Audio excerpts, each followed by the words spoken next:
네, 우리 2024년에 오늘 마지막 토요일 새벽 예배에 함께 드리고 있습니다.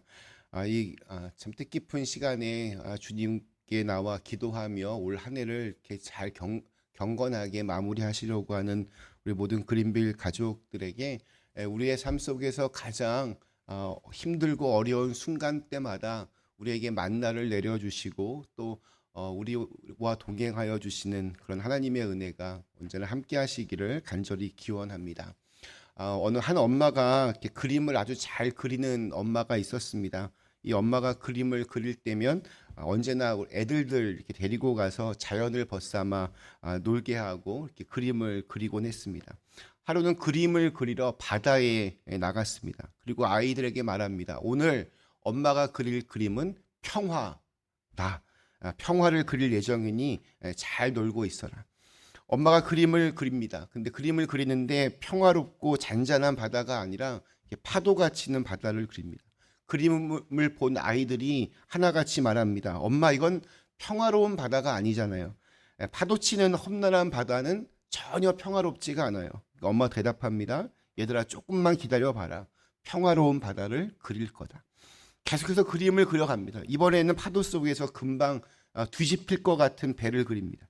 금방 뒤집힐 것 같은 배를 보고 아이들이 불안해서 또 말을 합니다. 엄마, 그 배가 금방이라도 뒤집힐 것 같아서 더 불안하기만 하고 전혀 평화롭지가 않아요. 조금만 기다려봐라. 이 파도 속에도 평화가 올지 누가 알겠니? 다음엔 또 승객들과 선원들을 그립니다. 그런데 거친 이 파도 앞에서 금방이라도 뒤집힐 것 같은 배 안에 있는 이 선원들과 승객들은 한없이 평화로운 모습으로 앉아 있습니다.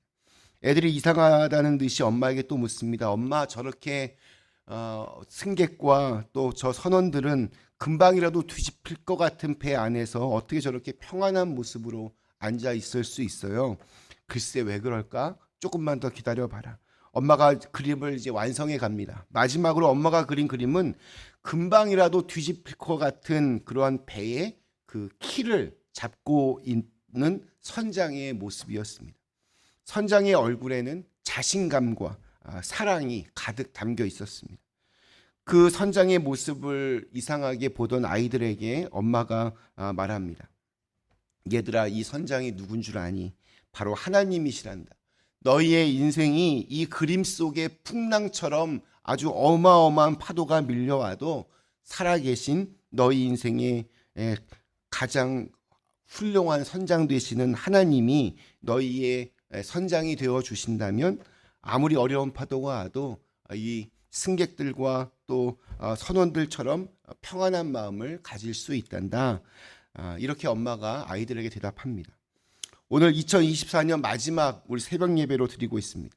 이맘때가 되면 지나온 한 해를 되돌아보게 됩니다. 올해는 정말 많은 일들이 있었습니다. 기뻤을 때도 또 힘들었을 때도 있었습니다. 즐거운 순간들이 있었는가 하면 슬퍼서 엉엉 울었을 때도 있습니다. 열려진 길 앞에서 신나게 걸어갈 때가 있었는가 하면 사방에 길이 막힌 것 같아서 너무나 답답하고 두려웠던 적도 있었습니다. 지금 이 토요일 아침을 깨우는 이 귀한 시간에도 또 여전히 해결되지 않는 여러 가지 문제로 우리의 마음이 무거울 수도 있습니다. 하지만 이 모든 상황들 가운데 주님은 말씀하십니다. 무서워 말라, 내가 너와 함께 하리라. 두려워하지 말라, 내가 너를 지키리라. 우리 한국을 떠나서 우리 이곳 그린빌에 사는 저 여러분들에게 딱 맞는 이야기가 있습니다. 그것은 약속의 땅을 향해 40년이라고 하는 이 오랜 세월 동안 뜨거운 광야에서 생활했던 이스라엘 사람들의 이야기입니다.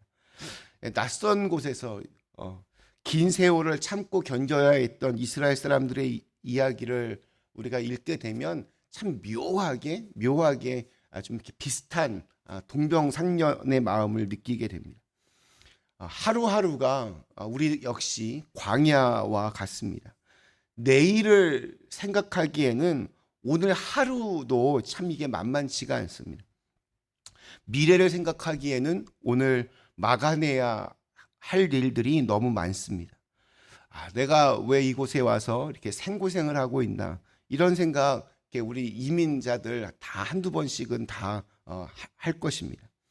광야와 같은 이 세상, 뜨거운 태양빛에 목은 마르고 피부는 거칠어지고 정말 점점 쇠약해져만 가는 것 같고, 이런 이스라엘 사람들에게 하나님께서 오늘 말씀하십니다. 그리고 이 동일한 말씀을 오늘 우리들에게도 똑같이 해 주신다 생각합니다.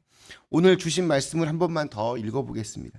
내가 오늘 명하는 모든 명령을 너희는 지켜 행하라. 그리하면 너희가 살고 번성하고 여호와께서 너희의 조상들에게 맹세하신 땅에 들어가서 그것을 차지하리라.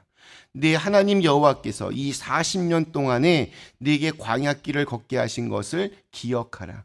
이는 너를 낮추시며 너를 시험하사 네 마음이 어떠한지 그 명령을 지키는지 지키지 않는지 알려 하심이라. 너를 낮추시며 너를 줄이게 하시며 또 너도 알지 못하며 네 조상들도 알지 못하던 만나를 네게 먹이신 것은 사람이 떡으로만 사는 것이 아니요 여호와의 입에서 나오는 모든 말씀으로 사는 줄을 네가 알게 하려 하심이니라. 이 40년 동안에 네 의복이 헤어지지 아니하였고 네 발이 부르트지 아니하였느니라. 광야 생활이 우연인 줄 알았습니다. 아무 이유 없이 이 생고생을 한다고 생각했습니다. 하지만 주님께서 말씀하십니다. 네 하나님 여호와께서 이 40년 동안에 너로 광야의 길을 걷게 하신 것을 기억하라. 하나님 앞에 우연은 없습니다. 하나님의 크신 계획 속에서 우리로 하여금 이 광야길을 걷게 하셨다는 겁니다. 목적이 분명히 있습니다. 하나님께서 이스라엘 사람들로 하여금 광야 생활을 하게 하신 데에는 하나님의 목적이 있었습니다. 하나님을 믿는 사람들과 믿지 않는 사람들의 가장 큰 차이점이 바로 여기에 있습니다. 하나님을 믿지 않는 사람들은 그냥 다 운입니다.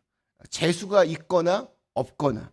그러나 하나님을 믿는 사람들은 모든 것에는 다 하나님의 뜻이 있다. 이렇게 고백을 합니다. 우리 2절에 보면 너를 시험하사라는 말이 나옵니다. 지난 1년 동안 하나님께서 여러 가지 시험 문제를 우리에게 주셨습니다. 시험을 본 후에는 점수가 나옵니다. 그렇다면 올 한 해 우리에게 무수히 주어진 하나님의 시험 문제에 몇 점 정도 받으신 것 같습니까? 지금 우리가 경험하고 있는 우리 이 생활은 이스라엘 사람들이 40년 동안 광야길을 걸은 것과 굉장히 흡사합니다. 아무것도 없는 광야에서 그들은 먹을 것이 떨어졌을 때, 배가 고플 때는 하늘에서 신기하게도 만나가 내려왔습니다. 그것도 40년 동안이나 그렇게 긴 시간 동안 그렇게 먼 길을 계속 다녔는데 옷이 헤어지지 않았고 발도 부르트지 않았습니다. 하나님의 은혜였습니다. 어떻게 살아야 하나 막막한 마음으로 우리가 이 이민 생활을 시작했는데, 지금 우리는 그때와 비교해서 이미 정말 너무나 많은 것들을 누리며 살고 있습니다. 올해를 지나면서 이제 정말 어떻게 해야 하나 가슴이 이렇게 턱하고 막히는 순간들이 있었지만, 아무튼 우린 지금 이렇게 살아있고 또 새로운 사람들을 만나 새로운 감사들을 경험하게 하셨고 또 새로운 회복의 기회를 하나님께서 만들어주고 계십니다. 다 하나님의 은혜입니다. 중요한 것은 그 은혜를 기억하고 지금까지 지켜주신 하나님께서 앞으로의 삶도 책임져 주실 것을 믿는 것입니다. 내게 큰 풍랑이 이렇게 밀려온다 하더라도 우리가 두려워할 필요가 없는 이유가 바로 하나님 때문입니다. 나를 광야의 길로 인도하신 분이 하나님이라면 이 광야길에서 나를 지키시고 인도하실 분도 바로 그 하나님이십니다. 사랑하는 그린빌 가족 여러분, 우리 2024년의 마지막 토요 새벽 예배, 저와 여러분을 오늘 여기까지 이 자리까지 인도해 주신 하나님께 감사하는 마음으로 오늘 하루도 주님의 은혜 안에 머무르실 수 있기를 축원합니다. 앞으로의 시간들도 광야처럼 정말 만만한 순간들은 하나도 없겠지만 지금까지 인도해 주셨던 그 하나님을 의지하여 앞으로도 담대하게 전진해 가실 수 있기를 주님의 이름으로 간절히 축원합니다. 잠시 함께 기도하겠습니다.